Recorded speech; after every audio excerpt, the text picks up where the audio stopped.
ગુહરાજે આવી સુમંત્રને કહ્યું, બાપ આપ જાઓ, દશરથજીને ખબર આપો. સુમંત્ર પગ પકડી લીધા. ગુહ, મને જવાનું ન કહે. આવ્યો ત્યારે રથને સીતા, રામ અને લક્ષ્મણની સાથે લઈને આવ્યો હતો. અને હવે એ જ રથ ખાલી લઈને જાઓ તો હું શું મોઢું લઈને જાઉં?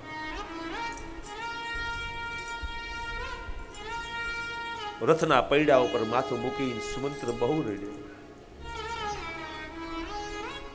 ગોરાજ, એક કામ કરજે ભાઈ, કે રામના વિજોગમાં વિયોગમાં મારું પ્રાણ નીકળી જાય ને તો આ મારા નશ્વર દેહને ગંગા જળમાં જળ સમાધિ આપી દે છે.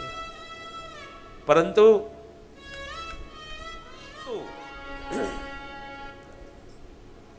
રામ વગર હું અયોધ્યા નહીં જાઉં. 2-5 ભીલોએ બળજબરી કરી સુમંત્રને રથમાં બેસાડ્યા. અયોધ્યાના માર્ગે રથને ચલિત કર્યો. પણ ઘોડાઓએ ઉત્તર દિશાને બદલે દક્ષિણ દિશા તરફ મોઢા રાખી અને દેખી દક્ષિણ દિશી હય હહીના હિહિના. દક્ષિણ દિશામાં કે જે દિશામાં રામ ગયા હતા એ દિશામાં ઘોડાઓએ પોતાના માથા રાખી ઊંચા માથા કરી અણતા આંખમાં આંસુ સાથે સુમંત્રને જાણે અબોલ પ્રાણી બોલી ન શકે પણ એમ કહેતા હોય કે સુમંત્ર, અમને અયોધ્યા બાજુ નહીં, અમને અમારો રામ ગયો એ બાજુ નહીં.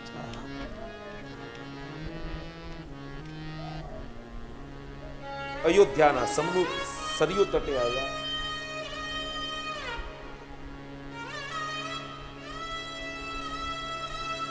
આખો દિવસ સરયુ કિનારે ગાળ્યો. રાત્રિ અંધારું થયું.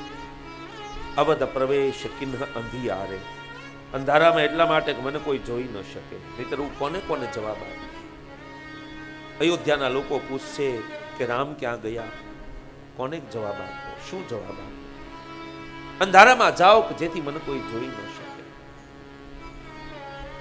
રથને અને ઘોડાને એક બાજુ મૂકી સુમંત્ર જ્યાં જતા હતા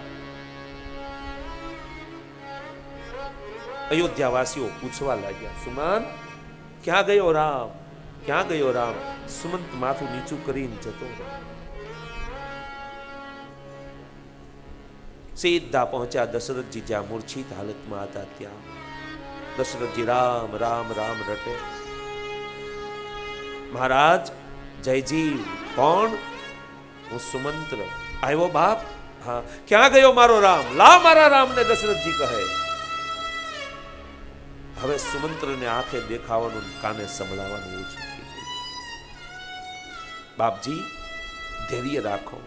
આપના કહ્યા મુજબ સીતારામ અને લક્ષ્મણને મેં રથમાં બેસાડ્યા. પહેલી રાત્રિ અમે તમસા નદીના કિનારે વિશ્રામ કર્યો. અયોધ્યા વાસીઓને તમસા નદીના તટ પર સૂતા મેલી એ લોકોને ભૂલવાડી અમે સવારમાં શૃંગબેરપુરની ભૂમિમાં પહોંચ્યા. ત્યાં ગંગા સ્નાન કર્યું. ત્યાંના ભીલોએ અને ગુહરાજાએ તમારા રામની બહુ સેવા કરી. કેવટની નાવમાં બેસી અને અમે ચારેય ગંગા પાર ઉતરી ગયા. પ્રયાગ પહોંચ્યા. ભરદ્વાજજીના આશ્રમમાં અમે રોકાણા અને પછી ત્યાંથી આગળ ગયા. અધવચ્ચેથી મને ગુહરાજાએ આવીને ખબર આપ્યા, જાઓ અને હું તમને હવે સમાચાર આપવા આવ્યો છું કે ત્રણમાંથી કોઈ નથી આવ્યું. અને ત્યાં તો રામ કહી દશરથજી પડી ગયા. ખલાસ. સુમંત્ર હવે ગુરુદેવને બોલાવી લે. અત્યાર સુધી મને એક પ્રતીક્ષા હતી કે મારો રામ આવશે એટલે હું જીવતો હતો, પણ બસ હવે રામ નથી આવ્યો તો મને હવે જીવવાનો કોઈ અધિકાર નથી. વશિષ્ઠ ગુરુદેવ પધાર્યા છે. 2 હાથ જોડ્યા. ગુરુદેવ, મારા પુત્ર ભરતને મોસાળમાંથી તેડાવીને એને અયોધ્યાનું શાસન સોંપી દેજો. 14 વર્ષની યાત્રા પૂરી કરીને સીતારામ લક્ષ્મણ આવે તો ત્રણેય પાસે મારા વતી ક્ષમા માંગજો અને ખાસ જનકની દીકરી જાનકીને કહેજો કે તારો બાપ સુખના સમયે તમે સુખ ન આપી શકો. કૌશલ્યાજી કહે, મારા ધીરજ રાખો, ધીરજ રાખો. પણ દેવી હવે કેટલીક ધીરજ રાખો, હવે તમારી ધીરજની ધીરજ ખૂટી ગઈ છે. અને દશરથજીએ નિર્ણય કરી લીધો ધીમે ધીમે આંખ બંધ થવા લાગી, કંઠ રૂંધાવા લાગ્યો અને પ્રાણ બ્રહ્મરંધ્રમાં આવી ગયો. કૌશલ્યા, સુમિત્રા મહારાજ દશરથજીને ઘણું સમજાવે, પણ આખરમાં છેલ્લે દશરથજીએ કૌશલ્યાની સામે જોયું અને સામેની દિવાલમાં આમાં આંગળી બતાવી, દેવી જોઈ લે સામે. કૌશલ્યા કે મહારાજ કંઈ નથી. બોલે નહીં દેવી, સામેની દિવાલમાં મને શ્રવણના મા બાપનો શાપ દેખાય છે. એના નિર્દોષ શ્રવણને મેં મારા બાણથી હણી નાખ્યો. મને ખબર નહીં, હરણને બદલે મેં શ્રવણને માર્યો. અજાણતા મારાથી આ પાપ થઈ ગયું અને એ અંધો ને અંધીએ મને શાપ આપ્યો કે જેમ અમે પુત્ર વિયોગમાં અમારો પ્રાણ છોડીએ એમ હે દશરથ તારે પણ 4 પુત્રો થશે, અમારી જેમ તારે પણ પુત્રના વિયોગે પ્રાણ છોડવો પડશે. એ શાપ મને દેખાય છે. 4 દીકરાનો બાપ પણ આજે એક કે દીકરો મારી પાસે નથી અને હું જાઉં છું. અને રામ રામ કહી રામ કહી, રામ રામ કહી રામ, તનુ પરિહરિ રઘુબર વિરહ, અને રામ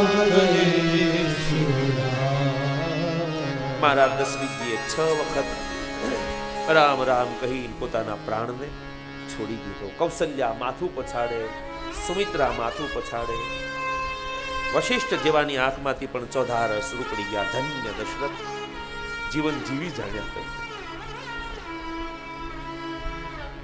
મોસાળમાંથી ભરતજીને તેડીને લાવવામાં આવ્યા. પિતાના નશ્વર દેહને સ્નાન કરાયું, પાલખીમાં પહોંચાડી દશરથજીની શમશાન યાત્રા નીકળે. અયોધ્યાવાસીઓએ પોતાના અન્નદાતાને અંતિમ તિલાંજલિ આપી. સરયુના તટ ઉપર ચંદનના લાકડાની ચિત્તા, એના ઉપર દશરથજીના નશ્વર દેહને પધરાવ્યો અને ભરતજીએ અગ્નિ સંસ્કાર કર્યો. માટીમાં માટી મળી ગઈ. સૌએ સરયુ સ્નાન કર્યું. શ્રી અયોધ્યા આવ્યા.